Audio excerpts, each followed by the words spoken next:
So, you want to hear a story. It has been a long time, hasn't it? So, Kevin, one of my ashamed secrets of gaming is that I have never played a single King's Quest game in my entire life, though I am familiar with them. But yesterday we had a chance to check out the new King's Quest, and I was pretty impressed. We did, and I gotta say, I was pretty impressed too. There's a lot riding on something like this when a developer has this kind of storied series behind it.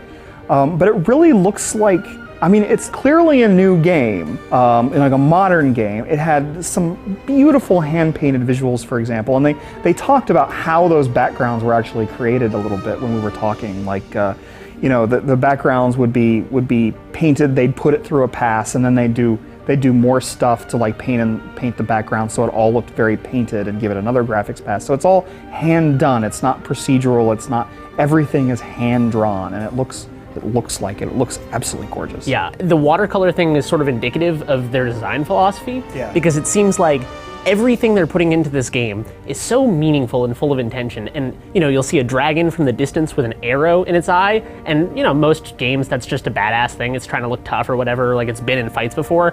But no, this is gonna like take you back in that story, figure out how that dragon got that arrow in his eye, and, you know, make you choose and basically skin your own narrative onto the game based on the decisions you make. And that totally came across in everything. You know, like you see a lot of games where stuff is just, the stuff that looks cool is just there because it looks cool. It doesn't mean anything.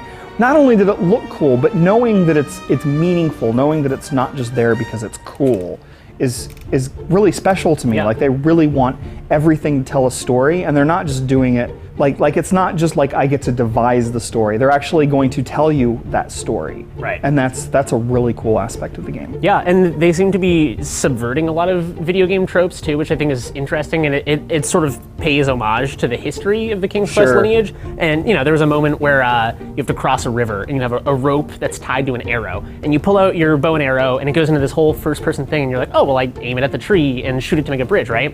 And as soon as you do it, doesn't matter where you shoot, it shows a cutscene of the arrow falling far short, and you have to find another way across. And so it's storytelling, it's great gameplay, but it's also just, there's that humor in there, that like classic old school game humor that I feel like is lacking. Yeah, and there was a lot of that kind of thing, like that wah wah kind of humor. Like he does that. That whole scene is really awesome to me because what's happening is his gold has been stolen, so he can't, like, he's got to figure out a way to cross this big chasm and get over to his destination. And there are lots of other, you know, wannabe knights that also want to prove their worth in this competition. And every time he tries something, tries a new way to get over there, what actually ends up happening is that he helps one of those competitors cross where he's stuck. And finally, when he figures out how to do it, one of the other competitors has also figured out the same thing and actually crosses the river faster than he did.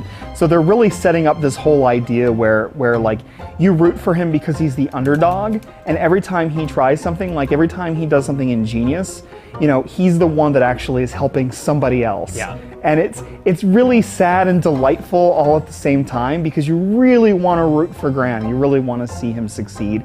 And instead, everything just goes kind of horribly wrong. Yeah, no, absolutely. I'm really excited for this game. I don't get excited for a lot of games like this, but it just, I mean, it's new to me too as someone who's never played King's Quest, so maybe this will spark my interest. I'll start playing them in reverse order until I reach the oldest one. How about a tale you haven't heard before?